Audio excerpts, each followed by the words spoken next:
It's been an awesome week. Just waiting on the sweet embrace of death. We ready? Oh, we're recording. Oh, wait, I was going to Hopefully that's what we open with. The sweet embrace of death. Wait a second. This was supposed You're to blurry. I don't. Oh, you got to take off your. Turn it off. Turn it off. Turn it off. I'm not doing the soft focus bullshit. Hang on. Start the recording again. No, we do it live. It's one take. We're a one take in this fucking pod. We're a one take shop. This piece of shit won't focus. So just cut this out. For God's sake, it's a. Cut that off. Just You'll because just you say trust me. cut it out doesn't mean it's going to start working. The glorious flight winner champions. It was supposed to be whatever. You're breaking the law.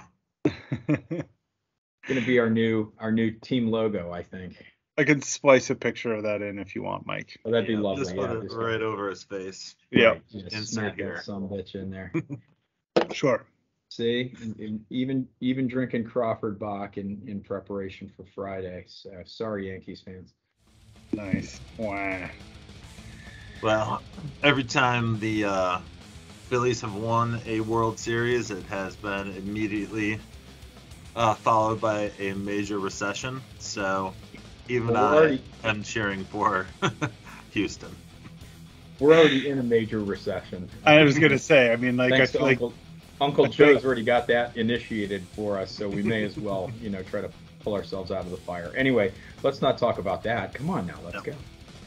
Oh, it's also followed by, massive rioting and street fires in Philadelphia as well.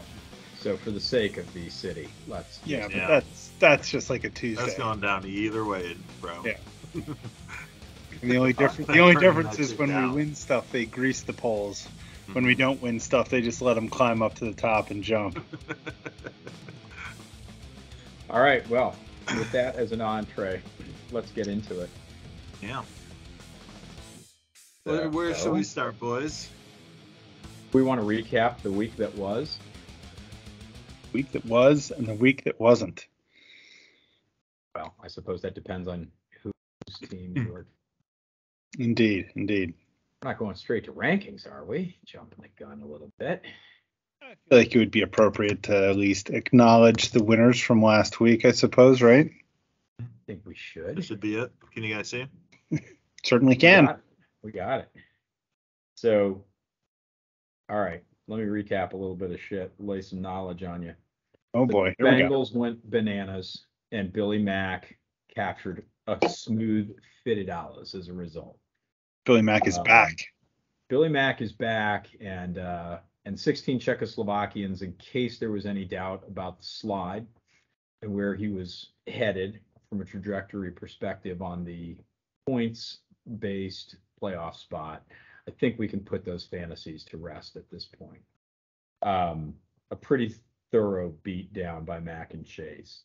Nice win by Kenya Dixit, laying down the law within his division. I think it laid bare some of the challenges that Goldberg faces. Those challenges, I think, are going to continue this week, unfortunately for him. The Beaver Tamers also in division, and the Beaver Tamers came up with 200 points despite losing Mike Williams, and we'll have to see. There was not a lot of help on the bench there. I guess we can go back and have some observations about the two kind of wide margin contests with some of our lower scoring teams, but Billy Mack, boy does he need Darren Waller, because if he's going to trot Jake Ferguson out as a starter for much longer, it's going to be pretty rough. He didn't have a lot of points on the bench, a bunch of kind of pedestrian wide receiver performances. And Czechoslovakians really suffered from the shitty performances of the Patriots. His defense didn't really show up, usually solid, but eek. And when Lamar Jackson only posts 10.7 points, it's going to be a bad week for the Czechs. So, and he too didn't have a lot of help on his bench. Beaver Tamers had a pretty solid, I thought, performance across the board. They're going to be strained this week with the Chargers on the bye, and then figuring out what he's going to do about Mike Williams. Hopefully, like Keenan Allen can kind of come back and maybe inherit some of that volume. But Also for the Beaver Tamers, not a ton of help sitting on the bench. Some names, but not necessarily a lot of help. So we'll see what happens. He does have Latavius Murray to maybe plug in the mystery backfield with Denver overseas this weekend. But and Adam Thielen's coming back off the bye, so he's not in desperate straits. Bill Cosby sleepers, we saw. I mean, here's the vulnerability. If the Bills and the Rams are on bye during the playoffs, he is a vulnerable team. Yeah. But other than that, he's fine, right? And this was Eagles kind of too. And the Eagles, and his tight end, Goddard. Yeah, exactly, right? So this is kind of the price you pay for stacking up three awesome. Well, no, I mean the Rams suck, but Kupp is their only offensive weapon. And then, on the Bills bye week, that's a tough go for him, but he'll be totally fine, I think. And unfortunately wasted that massive day from Devondre Campbell, but it may not be his only massive day. All right, let's see. I'm holding my water on the one I really want to talk about. Mac and Chase, we already covered. Kenny Diggs it. I mean, just a freight train, this team. And the Lord of the Slums. He's got really good wide receivers. He's going to not have Mahomes and may not have Tannehill. So his waiver wire moves this week will be kind of interesting. And then Mikey is just living in backup running back hell. He looks like a Yankee trying to hit Justin Verlander. He's got more swings and misses with backup running backs here than you could shake a stick at. I mean, Kenyon Drake looks like Swift may come back, so that puts Jamal Williams back into kind of like a purgatory. Mike Boone, not the one. Matt Breida, not the one. DJ Dallas doesn't appear to be the one. Alexander Madison waiting on an injury, and Avery Williams. I didn't even know he was a football player, but I guess maybe I don't know. So pretty rough go of it. It's not 10 or 11 or however many strikeouts we saw last Wednesday, but it's a lot of swings and misses. So, man, I hope he can kind of sort out. But the wide receiver depth is awesome, and I think Amon-Ra St. Brown hopefully going to be healthy, and so I think he can like limp along with great wide receivers. But they didn't get it done for him this week, and he took a pretty severe beating at Gabe's hands. Team Traz laid down the law against Derry Sanders. I think Derry Sanders, right? I mean, this is what happens with the rebuild when some of the incumbent stars like McCaffrey have pedestrian weeks. I'm not going to lose sleep over it because you've been putting up good points, and it looks like I didn't see any of the Carolina game, and I didn't even look to see what happened with touches, but I don't know how Chuba Hubbard and Donta Foreman both scored double-digit points, but it seems like either you or the Traz boys, I don't know if it's carry share, if one guy got in the end zone, if there's a receiving back, but like all of a sudden there's productivity at the running back position with those guys, so that's kind of interesting. And Traz boys just all of those stacked up running backs plus a anomaly week by Tyler Boyd made him dangerous. So there you go. And then the pillow fight of the week. Oh, wait a second. Let's pause on the pillow fight of the week and give Glenn a little bit of credit. He got solid performances from everybody except Robbie Anderson. Not a shock on that front. But Austin Eckler and Roquan Smith were stars for him, and then all the stars in the wide receiver core kind of turned in some double digits, and that was enough to put him up in the money for the weekly score and a solid performance. And Hulk Hands had some injuries. That Mark Andrews injury could be a problem. DK Metcalf could be a problem, and his first 6 players had real nice weeks, and then basically everybody below the line, no bueno. And his defense, which is usually a massive contributor for his team, just didn't get it done. So I don't know. It's still a nice point total. He kind of just ran into a tough opponent, but the Hulk Hands unexpected loss here, and I think this really kind of throws the second tier playoff teams into kind of an interesting little space. And now we'll move to the pillow fight of the week, where radical vertical impact simulation, was actually able to sneak and back into the 4th money spot this week. It'll probably end up being 5th or worse once they do the revisions, which just the scoring revisions after the Mac and Chase game a couple of weeks ago are under the microscope. I have filed multiple complaints with whoever's making these adjustments, and there's going to be another one when I get knocked. Strongly worded letters. Yeah, so right. Very strongly worded letters. And the frustration is going to mount tomorrow morning when I see that we've fallen into the 5th or 6th spot because of revision. But I'm proud of the trashy lineup that we roll out. I mean, Robinson got the week off, so he wouldn't hurt himself before he could be dealt. And Romeo Dobbs threw up a nothing burger, and we still scored a bunch of points. So all of these, like, kind of, I mean, we had a ton of second string running backs on our roster. You got Cole Kmet now? Yeah. Oh, he's a permanent keeper, baby. He went from me to your brother to you. He's just circling the drain, dude. He's circling the drain. Last time we had a village whore, his name was Josh Allen. You just wait. Justin Fields is going to fall in love with that guy before too long. Or he'll just keep blocking for Khalil Herbert. Either way, I'm happy to have him on the roster. I'm happy that he posted a couple of points so that we could kind of limp. And, don't look now, but all of these backup running backs who are now starting running backs, and all of these kind of like second and third string or third in the depth chart wide receivers who are getting looks, we're like steadily posting points here and there.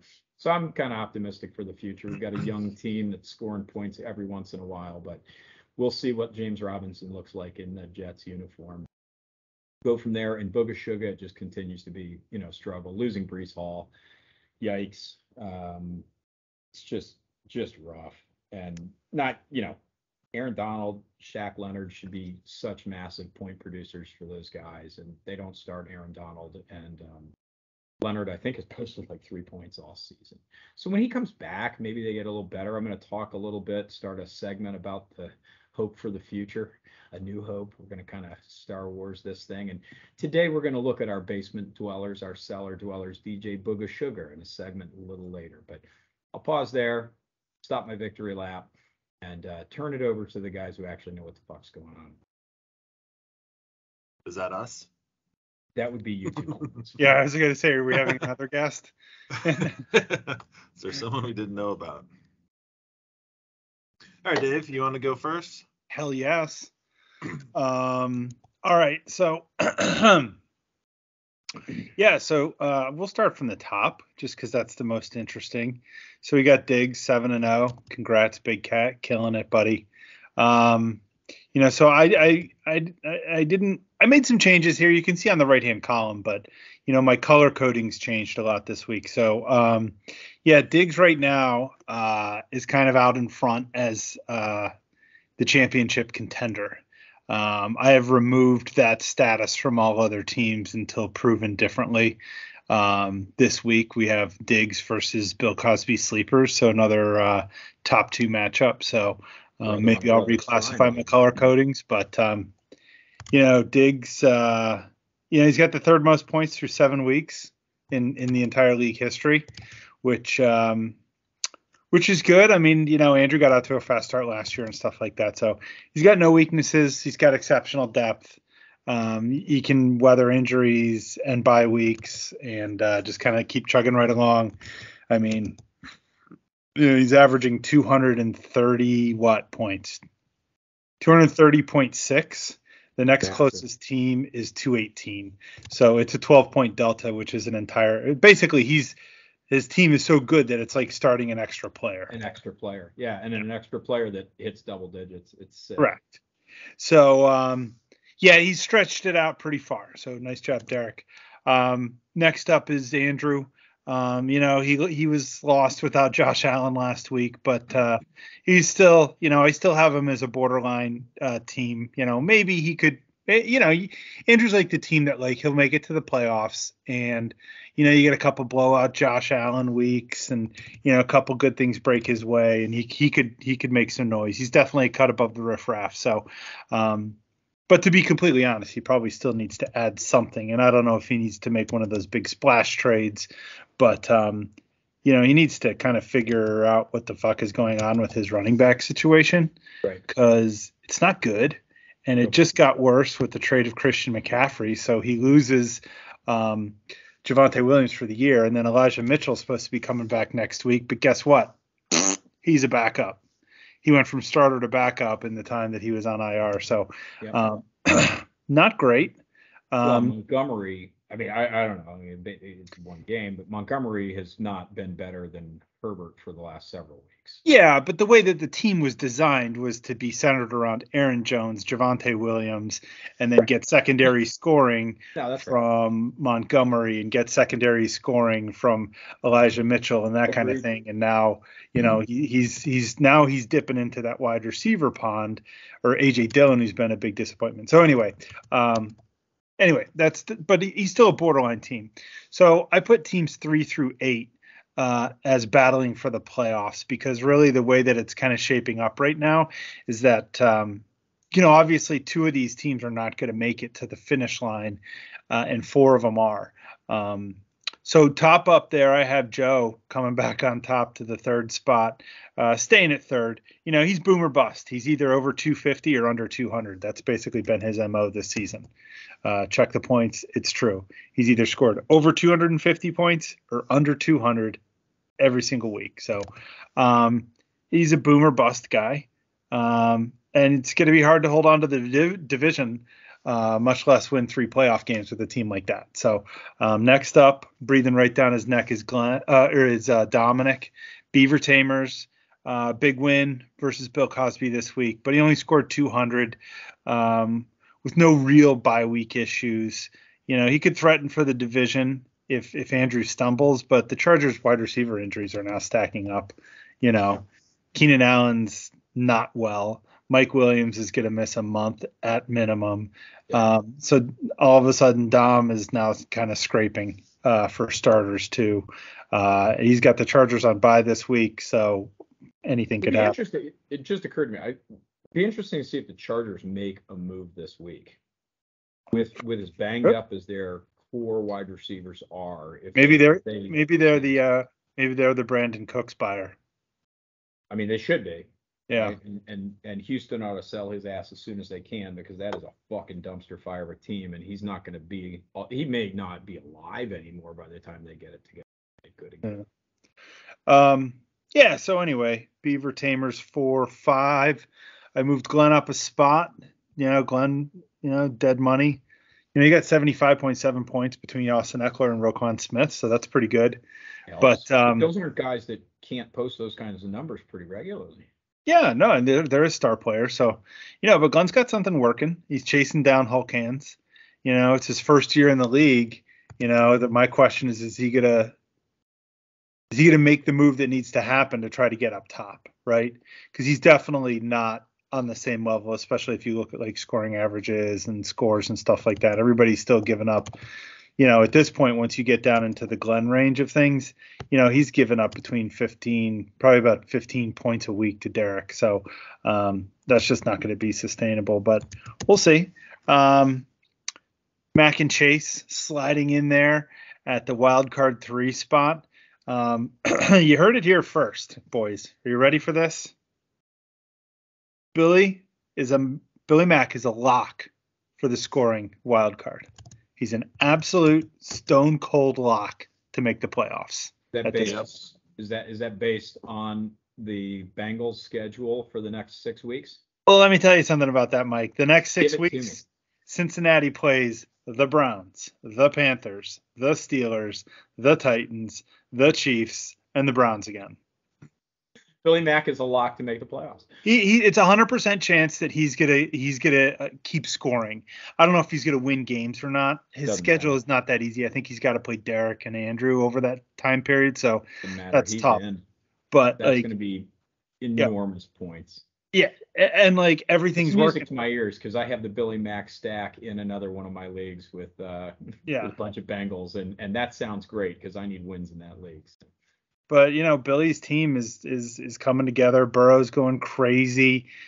Chase is going crazy. Juju's found his mojo. Ayuk. He's got Godwin, who hasn't done shit yet. Mooney, who hasn't done shit yet. Darren Waller hasn't done shit yet. Right. Joe Mixon has been good, but not great. Yeah, not as good as he will be. Yeah. I'm telling you, man, Billy's a team that we could be talking about, a top 3 team here in like 2 or 3 weeks. Yep. That's the way it is. Team Traz, your weekly reminder. Winning streak going here. Yeah, Team Traz is also the number 3 scoring team over the last 3 weeks.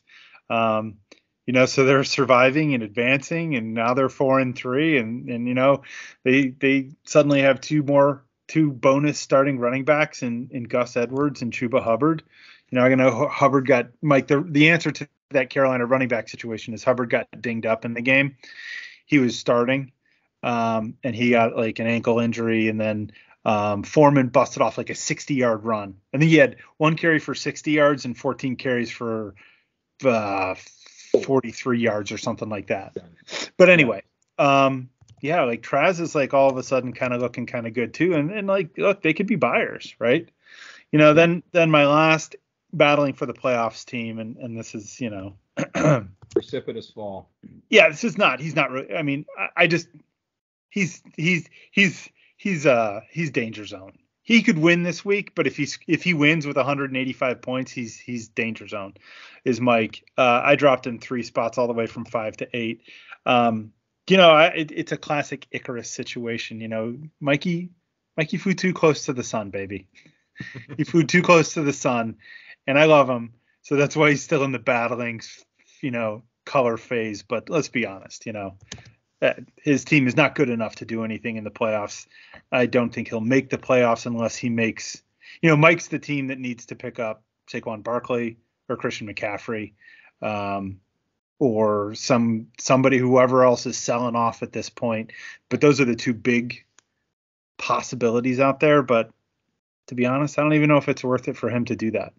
I still don't know if I guess I kind of disagree. I mean, Mike's the one that I think is a little underweighted here. I think he's been on a losing streak that has kind of caught some bad luck. He's having to rejigger his team because of a bunch of problems at that running back position.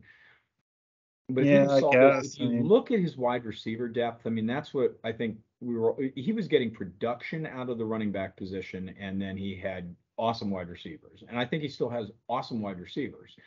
And ETN is all of a sudden like, a no-brainer starter on a team that will throw the ball to the running back. And if he does make a move like you're describing to get one of the more elite, aging running backs who may not be productive by the time we rebuilding teams get our shit together, I think he catches the right matchups or these guys go, he'll be fine. I guess I disagree. I'd have him more like pushing hard for wild card action than at the bottom of this team. So anyway, that because I'm not going to do rankings, so I'm reacting to yours before we get to the big reveal on the big cat. And you bring up a good point there, Mike, and I think it's something worth saying about running backs and aging running backs, because we all seem to be really excited about running backs and their ages and everything like that. I'm going to ask you a question, and you could tell me how many running backs in the top 6 are under the age of 25? I don't even know who's top 6. I know none of them are on my roster. I'll tell you. Derek, 2. Any guesses? 2. 0. Oh. 0 running backs in the top 6 are under 25. Follow-up question. How many running backs in the top 8 are under the age of 25? It's 1. So Ramondre Stevenson is the only sub 25, and he's 24 years old. Yeah, but if you want to rattle off that top 8, you just sure. Austin Eckler, 27 years old. Nick Chubb, 26. Saquon Barkley, 25. Christian McCaffrey, 26. Josh Jacobs, 25. Oh, he's 24. Sorry. Leonard Fournette, 24 years old. Seems like he's been in the league for 27. years. Derrick Henry, 29. Ramondre Stevenson, 24. So everybody's 24, and you got a guy that's almost 30. Bottom line, I guess, is what I'm saying is like, look, like, yeah, do we all want to have Breece Hall, who's 21 years old? Yeah. But, if you think that you're buying Saquon Barkley on the twilight of his career, I think I don't think that's true. I mean, good example, enough. Derek. I mean, like, like not to bring up the world's favorite trade, but preseason, the view on especially Leonard Fournette was like, oh, this guy's like phasing out. They drafted Rashad White. Like, like Fournette's going to start being a secondary, or not a secondary piece, but like, he's going to lose touches to, right. And like the guy's like, he had his first bad week of the week last week, but he's running back 6, Yeah, so, I guess what I'm saying is that if you're sitting on, a 27-year-old running back, and you think you're still maybe 2 years away from being really good, having had an aging running back that helped me get like to the finish line, at some point in the near future, he's worthless, right? And so that's the problem is if you're a team that is in like full on rebuild mode, squatting on a high performing 27-year-old running back when you don't think you're a championship contender next year may not make a lot of sense. That's but you don't give them away for talking about. Those in this format, I think those guys are more tradable than they are in a keeper league or a redraft league, right? Where their production this year is the primary concern. Anyway, I think we're like veering far afield. Your point is excellent. It's a very good point. I didn't even suggest that you had to trade for a 22-year-old running back. I'm just saying the best guys in the market who are on these rebuild teams may not be elite by the time the rebuilds are complete. That's my point. That's an amazing point. And even the young guys aren't, immune from that too. Like I was talking about Jonathan Taylor several weeks ago, and basically saying, hey, I don't think it's going to work out for him as a top 5 back this year. It goes like that, Najee Harris. Yes, yeah, exactly. Right. But those guys are victims, I think, of disastrous situations. Like those guys, I don't think are washed up, right? If anybody wants to deal those guys because they're frustrated with them, I am. Well, they're both. I will be happy to. They're both hurt too. What? So they're both hurt. Taylor is obviously hurt, and Najee is playing through an injury on a horrific. Yeah, so they're not going to produce this year. So if you want to trade them for all of my shitty players, I am open for business. Long way of saying, hey boys, if you're making a trade, remember, if you trade a star player, you get young talent and picks, right? That's usually the general trade-off as it goes. So anyway, moving on into responding to unsatisfactory trade offers for Christian McCaffrey as a public service announcement. No, but to be honest, you sound like a disgruntled no. negotiee. I've gotten good offers for him, but I guess like the point that I'm making is like I'm kind of staring at it and being like, wait a minute, like he's 26, he's got a fat contract, he just got traded to one of the best running back offenses in the league, like. I don't know if I want to trade him anymore. You know what I mean? Like, I know that I'm not going to win anything this year. You can obviously tell by my rankings. But anyway, this is way too personal at this point. So number 9, Feisty, up 2 spots from 11, is RVIS. Nice job, Mikey, playing yourself right out of that top 3 pick. Well done. We can't even fucking succeed at. I know. You guys can't even tank right. What's wrong with you? Then Darius Sanders, there I am there.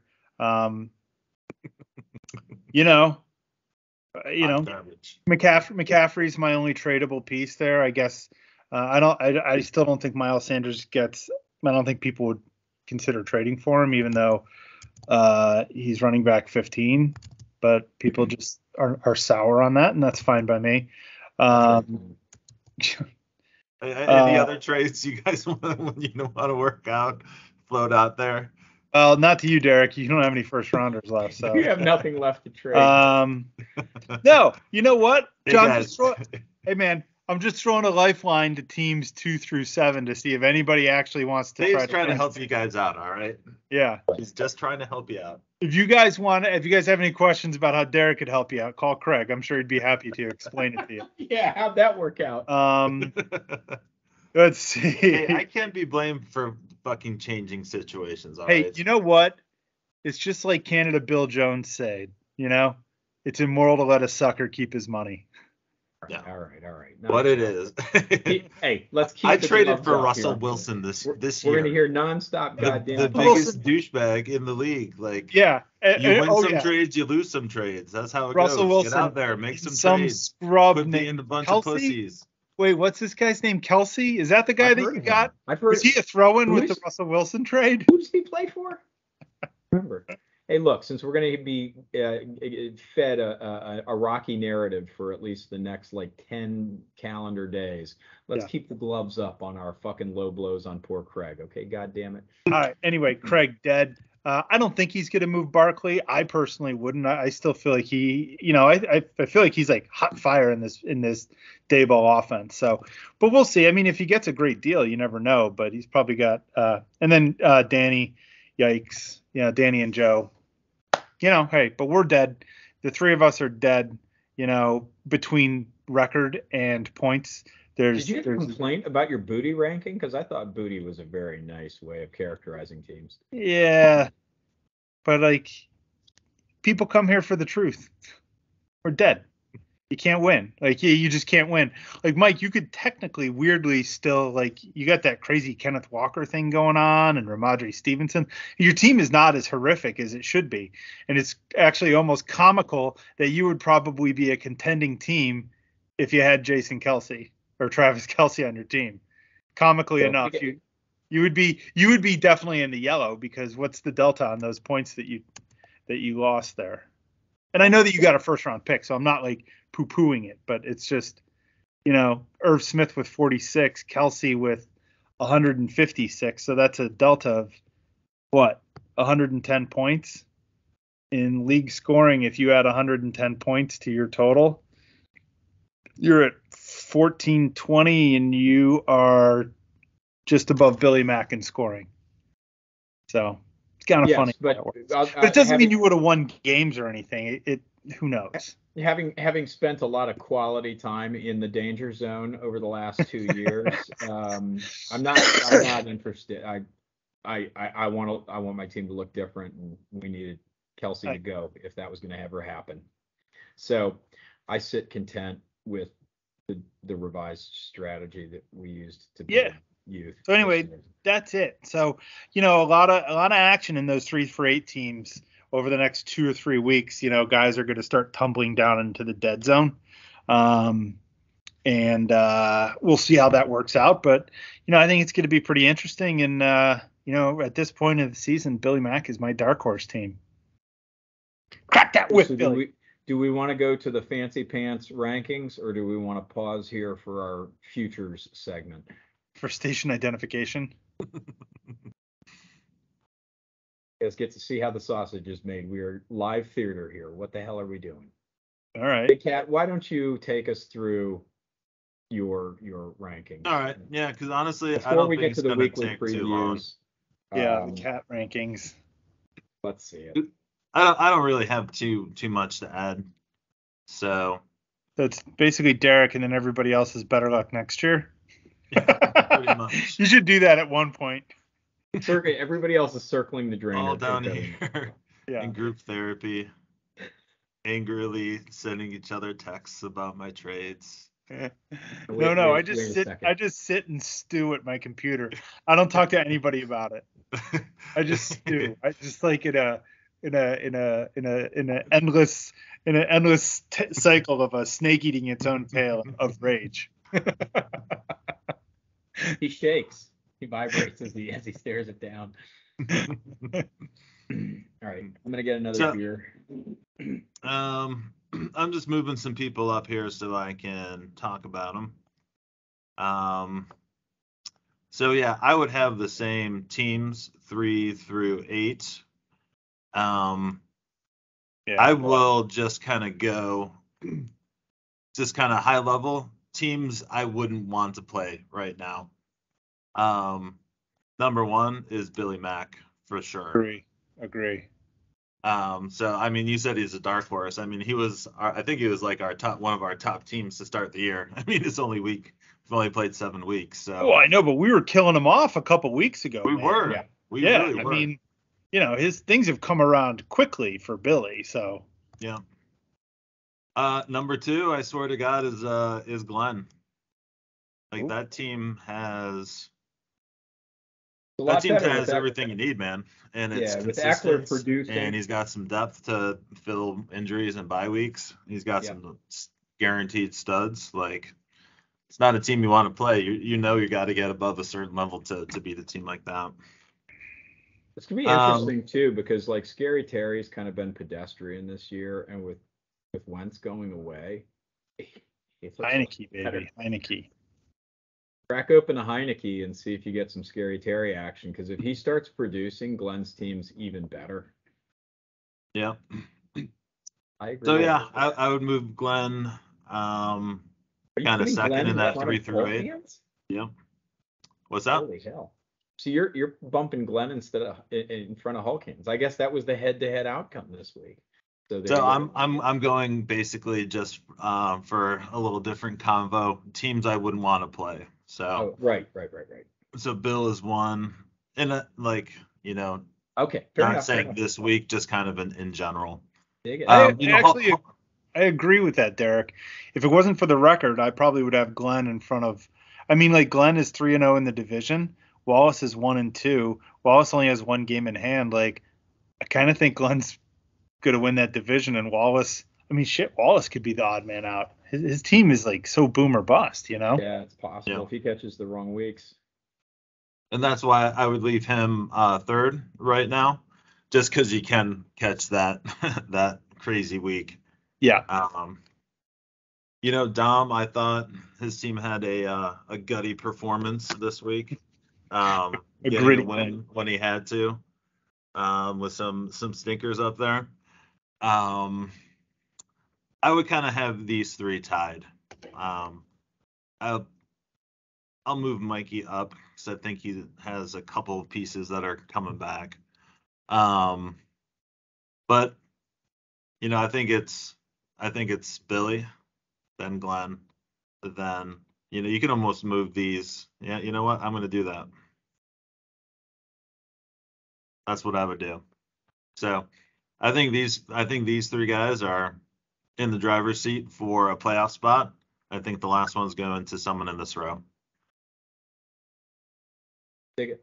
Makes sense. Do we not play you guys? Do we not play you again, Derek? No. I think I don't know. You dodged that bullet. As our team comes together, you can run for the hills and go play everybody else. No.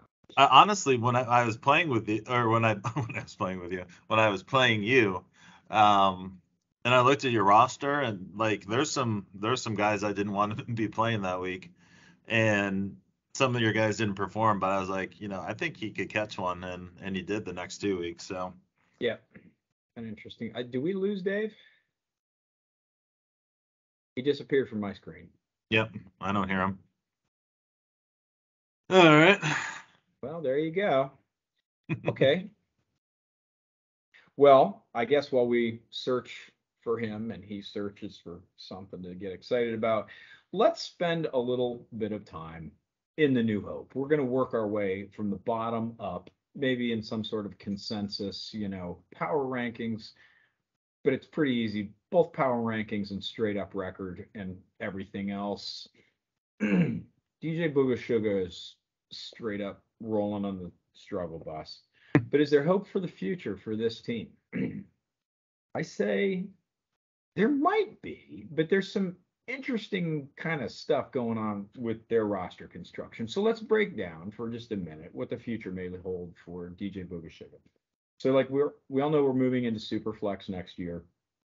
And, by that time, hopefully Rub Maps will be back on the football field.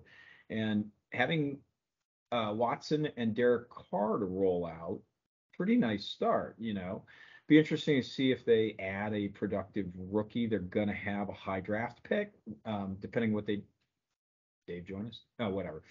depending on what they do in the draft, maybe they can use some of that draft capital to take a flyer on, one of the really elite quarterbacks that we think are going to be entering the league this year from the college ranks. And so they could like have nice quarterback depth pretty quickly, which just hasn't existed for them even in a single quarterback setup with Deshaun Watson like sitting on the sidelines on their roster for multiple. Running back, like quietly, they have pretty sweet setup. I don't know. I have no idea on a team that is producing so few points. It is so clearly in a rebuild mode why they have Mark Andrews on this roster.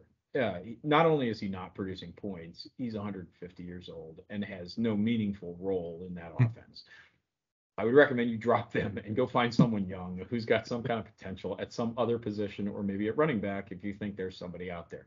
But like, the Breece Hall injury hurts for this year, but hopefully he comes back and looks like the guy who was emerging. And between that, Brian Robinson, I think, is an awesome pickup for them. Ty Chandler, I don't know. CEH, like, I think he's been around for a long time. Dude's only 23 years old. And so, we'll see what happens with this Isaiah Pacheco bullshit and this other clown. I mean, CEH has some pedigree to him, and if he has a nice run and sort of solidifies a, leading role in an Andy Reid offense, that's a pretty nice little stable of running backs to build around. I think their wide receiver core, like, I think Justin Jefferson, I mean, I don't know, Jamar Chase is pretty awesome, but, like, I think Justin Jefferson's the best thing going at wide receiver in the league. Cooper Kupp is remarkable as well. But, like, he's clearly a top 3 wide receiver, and he's in diapers. That dude's going to be a complete stud for as long as he plays in the league, I think. Let's get Dave back in here. And they got Jerry Jeudy, who I like, and Christian Watson was a guy I liked pre-draft. So, I think they're a little thin at the wide receiver position. They're, MVS just hasn't been the deep threat I thought he might be in Kansas City and stuff like that. Devonta Parker is fucking old. I mean, I know he had a nice-ish week. DJ Chark's still young. I don't know what his role is in Detroit, but, like, maybe he ends up on another roster at some point. He had a really nice run in Jacksonville. He's clearly got, like, NFL he's a professional receiver. And if he ends up in the right situation, all of a sudden they could have really nice depth there at the wide receiver position too. And they have some really good, really young, really good players. So again, kind of like a nucleus, not the kind of depth that good teams have, but a nice nucleus to build around if they have a good draft next year. The tight end position, no bueno, man. I mean, like, Zach Ertz, Taysom Hill, and Hayden Hurst, they got to work at their tight end position. And, like, now might be the time to do that. Like, maybe they can find themselves a young tight end with some upside in a trade of some of their older assets that at least put up points that aren't going to do anything productive on the roster this year. We'll see. Exactly. Zach Ertz would be a good piece to trade. Right. Yeah. I mean, like, deal Zach Ertz and maybe get a young tight end or prioritize tight end in the draft or make some sort of a move. I mean, just stacking up a couple of shots on goal of guys that, like, have some longevity and some future in the league would make more sense than having these old assholes. And Taysom Hill, like, who knows? That guy could be, I mean, whatever. He's a weird dude. And if you can get. Doesn't Billy Mack need a tight end? Yeah, Billy Mack. No, he's got Darren Waller. He does need a tight end if Waller continues to be banged up. But anyway, so yeah, and then I defensive line, like, I love the 2 rookies that they've got, and they've got Aaron Donald if they'll start him. He's old, but he should trade his ass so somebody can start him. That's another. Aaron Donald would be a good trade piece because I don't know how much longer he's playing. But I mean, if you look at how what are you gonna get though? That's my whole thing, right? It's like, what do you realistically, Derek? I don't know what your DN situation is, but, like, what are you going to give up for Aaron Donald, right? Because, like, even on a sketchy team, are you keeping him? Maybe I don't know. Maybe real quick, like what you guys were saying about not trading like McCaffrey for Dave, like if you're rebuilding, like, you're just trying to get to 15 keepers, right? So if you trade your best keeper and for picks, like you're probably going to have to backfill that top keeper spot with hot garbage, right? Right. Yeah, So and here's the thing, like, Donald is he's 31 years old, right? He's an older guy. It's hard to find consistent, productive defensive linemen. At least I think it is. yeah, And he is one of them. Sure. And so for a team that's got a bunch of other shit and has good depth, like you could swap a Donald for a guy who, to Derek's point, fits comfortably in the bottom 5 of your keeper roster. And the bottom 5 of their keeper roster right now isn't that good. yeah, And are you really going to keep Aaron Donald and Aiden Hutchinson and Trayvon Walker? I mean, like, they have nice shots on goal at young defensive linemen, and defensive lineman is not a massive point producing. So anyway, the point was, I really like what they've done, having an elite guy and 2 nice, talented young guys at that position. I think that may be a model that they could like look to, right? Stack up youth that has high upside and a couple of older guys that are more productive than, like, say, a Mark Ingram. Their linebacker situation is not productive as it could be this year, but it's young and elite, right? I mean, Fred Warner and Son Reddick, Shaq Leonard. I don't really know what to make of the defensive backs, but like Jalen Thomas is Thompson rather is having a nice year. So, and then you look at the taxi squad, and it's to me a bit of a head scratcher. I think they already have good young linebackers. And then you got They should be 3 up of their 4 roster. positions at the taxi squad are tied up in linebacker, and they've got like a guy with upside, but a pretty deep stash in Buffalo's offense, which is a great offense to have a piece of, in Khalil Shakur. And so, like, these guys have the nucleus of a good squad, but I think they need a good draft, and they need to try to find some savvy like trades, because, like, I think mathematically, both on points and record, they're out of it this year, right? So they should be thinking about some of these older guys, try to deal them for younger guys that aren't necessary on some of the other teams' rosters. And I think that they could rebuild quickly because the guys they have across a bunch of different positions who are young, I think have super high upside. And so there's hope. There's hope for the future for these guys, but they have work to do. So that's my A New Hope segment. Yeah. I like it. I think the big thing and just being on the sell side of things is just like, kind of understanding what you can get back and like what's reasonable. And like Derek makes a really good point. And it's really the way that you got to kind of manage your team is like you got to look at your top 14, right? And like if 12, 13, and 14 are no good, like you got to figure out a way either by acquiring picks or players to try to make those as good as possible. Agreed. And, like a team like this, like, hey, look, are you going to get like a first round pick for Aaron Donald? No, but could you get like a mid round pick? Maybe, or, like Zach Ertz is an unbelievable, asset. Like, dude, like he's old, but like he's still producing, so he's a primetime right guy at a scarce position. Like right now, tight end is trash, dude. Wasteland. It's Kelsey and that's it. Kelsey and Andrews, and like everybody else is just a guy, Right. So like the fact that you're looking at Ertz there, prime piece. Yeah, but I think the challenge here, right? And I mean, I think the deeper we get into this, people will develop their own perspective on it. But I mean, what's really different with all the depth is like it's meaningful, right? If you're making hard decisions about your keepers, which Derek and like, the top teams that have all this depth we talk about, when it comes time to declare 14 keepers are grinding and they're throwing guys that the rest of us would keep back on the fucking trash heap. I guess to flush out what we've been talking about, like you could move in Aaron Donald. You don't need a first round draft pick, and you don't need the same kind of a headline grabber you would in a redraft league. If you're getting a guy that safely fits at your 12 spot for a keeper, that's way better than keeping a piece of shit and hoping you close that gap in the 5th round of the draft when 200 some odd guys are off the board before we start drafting.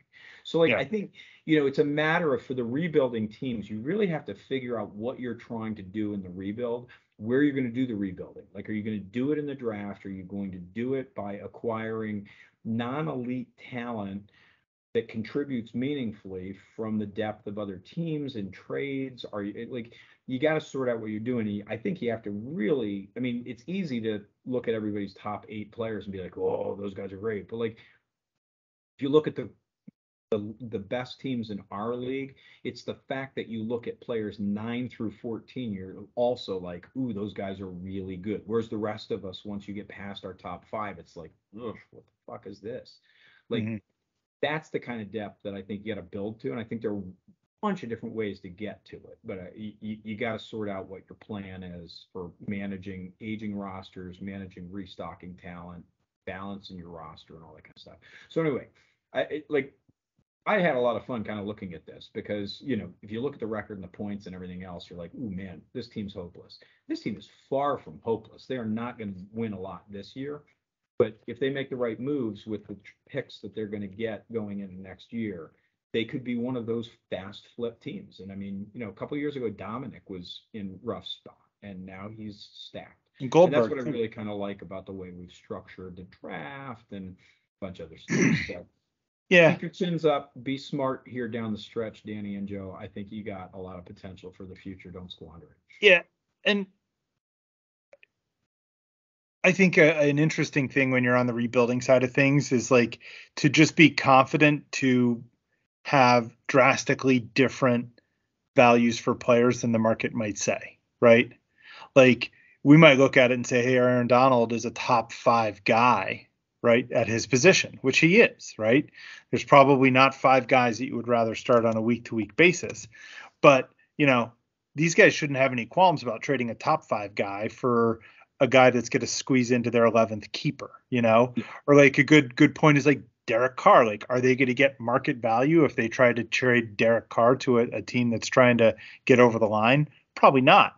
But if they get a piece that's going to be important for them going forward, then who cares, right? Like the market may say Derek Carr is like a top 12 quarterback. You should get X, Y, and Z. You know, so I think that's the interesting thing for managers and for contending teams and rebuilding teams is to just be confident to say like, hey, look, I'm going to give something away that might have more value than I'm getting back, but like I'm getting future value on something that I'm willing to take a gamble on. So, you know, and then kind of balancing that. I mean, yeah. And again, I guess I got to just remind everybody that we're going to Superflex. So the suggestion of dealing Carr with uncertainty around who Watson will be when he gets back on the field with no other quarterbacks on the taxi squad is pretty risky because that basically means you're going to have to go all in on, you know, like, well, I mean, multiple rookie quarterbacks or because look at how few quarterbacks are on the waiver wire. Right. But yeah, I mean, that's anyway. true. But also next year's quarterback class. I mean, like my expectation is that probably the top 5 picks in the draft will be quarterbers. Definitely the top 3. You know, you're going to have. You look at you're going to have Stroud. You're going to have Young. Yeah. You're going to have Hendon Hooker. You're going to have Will Levis. You're going to have Will Rogers. You're going to have a fuckload of guys. This. I mean, I've been saying this since before all those guys started demonstrating it could be elite talents. Like this feels a hell of a lot like the old like Dan Marino and Jim Kelly class, and then the Roethlisberger, Eli. Of course, you still only got a 25% chance of being right, but hey, Phillip Rivers. I know, but yeah. So anyway, yeah, quarterback. I agree with you. Quarterback is going to be a hot commodity in this draft, but next year, yeah, so, yeah, because yes, okay. So this segment won't be quite the same rabbit hole each week because we'll get a little bit better about voicing our opinions about how people manage their teams. But I think it's kind of interesting as we move into this phase of the season where, you know, we kind of have a bunch of haves and have-nots to look down in the have-nots and see whether there's hope for the futures. All right. Are we talking games? Let's talk some matchups. Okay.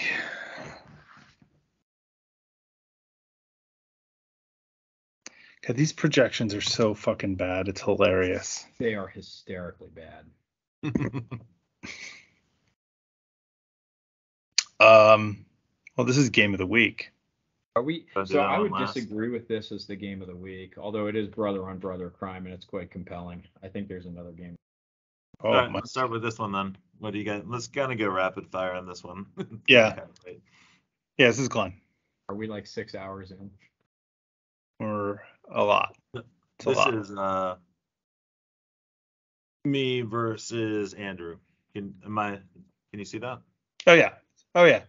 Derek versus Andrew. I mean, I'll go first. Diggs has kind of reached the point that I was at earlier with Bill Cosby sleepers, where like I'm not gonna pick against him until he loses. So it's Diggs all day. Diggs all day for me too.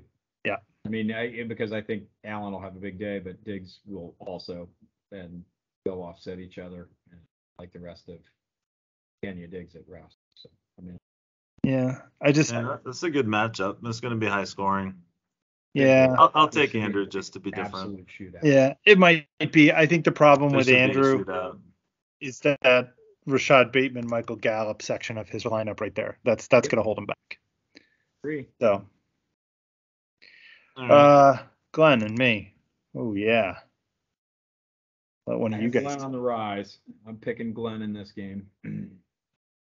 Yeah, I can't move Glenn up in the rankings and then not take him against Dave. So I guess I'll take dead money. But well, Alan Lazard isn't playing, right?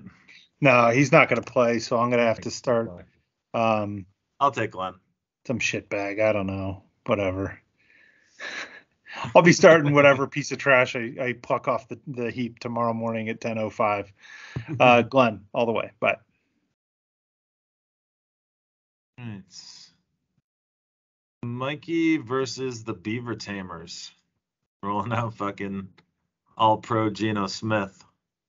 He's got Herbert on the bye, and so I think I'm catching Dominic at the right time, and I think Dominic going to fall to 0-2 in UVA matchups here after losing to JoJo a couple weeks ago. I'm picking radical vertical back simulation. Wow, a lot of action there. I mean, Geno, those guys are playing the Giants. That affects Tyler Lockett as well, who should get more volume with DK banged up, but. I mean, it flips on. I'm gonna get some real fucking problems here, man. Yeah, there's some big fucking problems on that side. There are some problems over there. So, and I mean, look, we got a whole bunch of lottery tickets that are cashing right now. In 2 weeks, they may look like trash, but right now they all look like they're on the rise. So, Gordon, you're doing Melvin Gordon, huh? No, I don't know about that. I just set lineups by the stupid projections that the piece of shit website had. But that, if we play Gordon, that leaves multiple running wide receivers that I think are viable on the bench. So we probably do not play. Yeah. Gordon. Look, this is not that I don't like your team, Mike. I just think that Dominic is, God, man, he's like hard to pick. Anybody that's starting Robert Woods and Adam Devonta Adams is playing New Orleans, right? That's about the worst secondary matchup you could ask for one potential bright spot. DeAndre Hopkins didn't have too much problem with it last week, so everybody's hurt in their secondary, dude. Everybody's fucking hurt. I guess that's right. Yeah, I'm gonna go Dominic. I'll go Dominic. Okay, go. I'm gonna take Mike and Bussing. Okay. That's a rough start there. Dom's got some problems, but I think he'll kind of finish strong. Yeah. But he's definitely trying to weather the storm here, that's for sure. Big time. Hulk Haynes. Is this your game of the week? Mike? It might be. I don't think it should be. No. I think Mac and Chase plays Team Traz. Two teams I mean, it's appropriate for the week of Halloween that you got two zombie teams rising up from the ashes. Zombie. Fucking haunt the league. That's my game.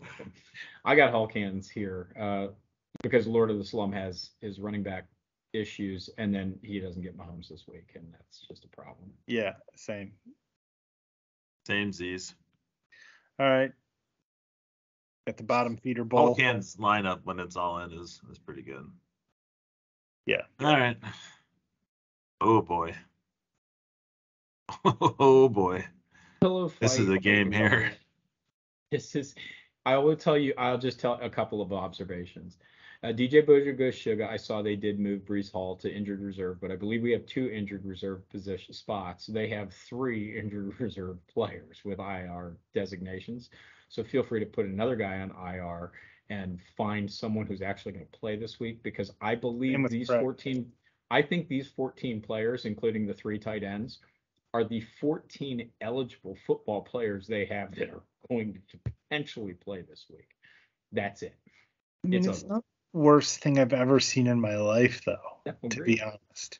They get Justin Jefferson back. The Parker and Watson duo is fucking barferific, but that's not good. But is it any worse than fucking Nelson Aguilar and Braxton Berrios? DJ Booger Sugar, put him in the win column. No. Yes, because Czechoslovakians also, I think, only has like 9 offensive starters. Everybody's got depth at defensive players, but I think that these are all 9 of the guys that he's got who are actually going to play this week. So I don't know. Win I'll take Craig. All right. All right, game of the week. Game of the week. So what do we got? The Traz boys are 4-3, and Billy Mack is 3-1. That's wild. That we under had a tie. protest. Under protest. All right. Who wants to go first? Not me. I've done too much talking. All right, I'll do it. Okay, this is easy for me. Mac and Chase. Joe Burrow versus the Browns. Smash. Derrick Henry versus the Texans. Smash. Mixon, Browns. Smash. Ayuk, Rams. Smash. Jamar Chase, Browns. Smash. Godwin versus the Ravens, who can't stop the pass. Smash. Darnell Mooney versus the Cowboys. Not great. George Pickens. Anybody that's starting an Eagle is not good. Jake Ferguson. All right. Well, you know what? I don't think he's going to blow him out, but I think Billy has, he could get a ton of points out of those. Like his top players are all in smash spots. He pops off 25 or 30 from those guys. He's going to be tough to beat. So I'm on Billy. I mean, just the flip side is look at the running backs for Team Traz. To your point, all of a sudden they've got if James Robinson doesn't get touches this week because he's still digesting a playbook or something like that, Carter, Chubb, Cook, if Gus the Bus goes, Mostert, that's good. Plays. That's real good. That's a fucking squad, dude. I'll tell you what. Both of these are stacker squads. If Kyle Pitts was a superstar, that's exactly what I was about to say. What if he was actually not being malused down there, maltreatment? Like I was told he wasn't available. I inquired about him many times. Like I would have given up anything he wanted basically for him in the off season, and they don't throw the ball there anymore. It's tragic. He's becoming a good all-around tight end, and when they find a quarterback, he's going to be lights out again. So, anyway, it's crazy. This is the week. All right, give me Traz in that matchup. Watch out, baby. Watch out. All right. So, did you guys both take Mac and Chase? No, Derek took Traz. I'm gonna take the Traz boys. Oh, okay. Well, I got to break the tie. Jesus.